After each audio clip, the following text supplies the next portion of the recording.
Hare Krishna. Carla was looking for a brahmachari. Couldn't find one, so I just have to be the next best thing. It's kind of ironic, I suppose, that I mention that, because when I'm standing here, I'm thinking actually,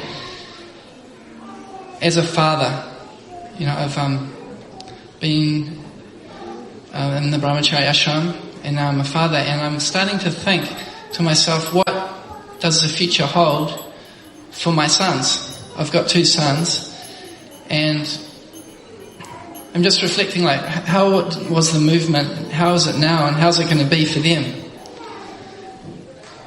When I think about how things are today, the things that occur to me is that this movement is very well established.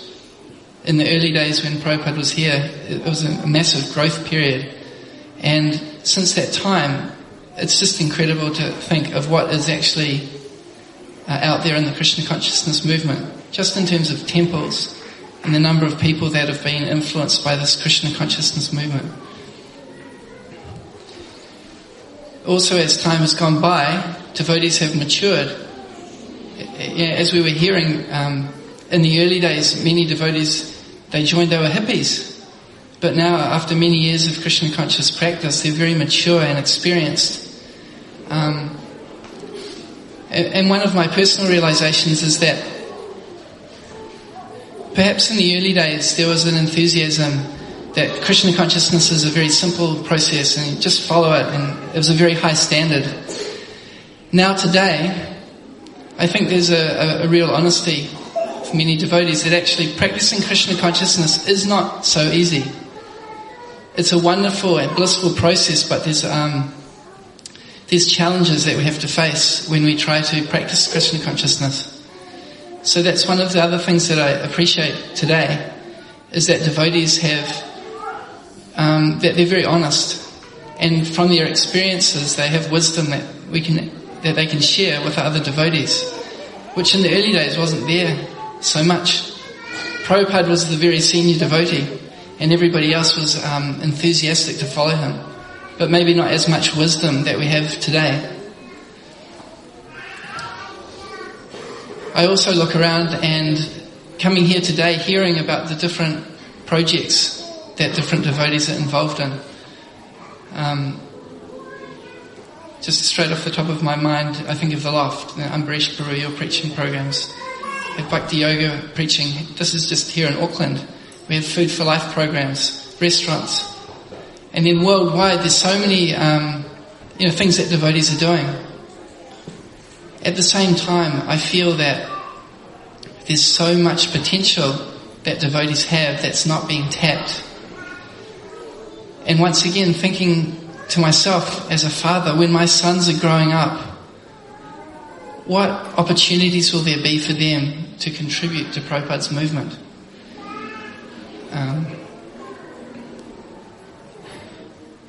There's a famous letter from Srila Prabhupada to Karandara. And from that letter, I've grasped 2 main points. The first point is that in order to remain enthusiastic in Krishna consciousness, we need to strictly follow sadhana, the regulative principles. To very strictly chant 16 rounds, follow the regulative principles, and to engage as much as possible in the processes that Prabhupada's given us. Prabhupada said that if these things are followed, then we'll have enthusiasm to preach and spread Krishna consciousness. The second point that Prabhupada made in that letter is that this movement is for making men, for people who are independently thoughtful and competent in all areas of thought and action. So this is a very interesting point. And I feel from talking to many devotees that sometimes devotees have a feeling that I'm just a follower. It's not for me to decide to do anything. I have to wait for my guru to tell me, or I have to wait until some great leader comes and then I can follow on behind that person. But from this letter we can understand from Prabhupada that he wants people to take initiative and to use their own gifts, their intelligence, their own thoughts, and to develop skills in order to spread the Krishna consciousness movement.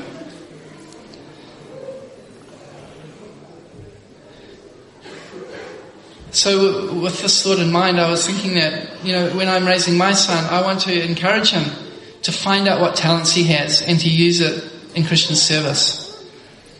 Last year I spoke similar type of theme, and I said that this year at Prabhupada I want to do something significant. Boy, words are so easy to say, right? But to actually put it into practice is another story. But I would like to just offer one small step that I've made to fulfilling this promise to you, Srila Prabhupada. I promised that I'd do something significant, which it's taken a year, but at least one thing I've started, I feel, I don't know if it's the right word, but I feel proud to say, Prabhupada, that I've done one small thing to try to help. I've set up a website called Successful Vaisnavas. Now when I say set up, it means it's just ready to go. But the idea of this website is, I've already interviewed several devotees who've achieved success in different areas in Krishna consciousness.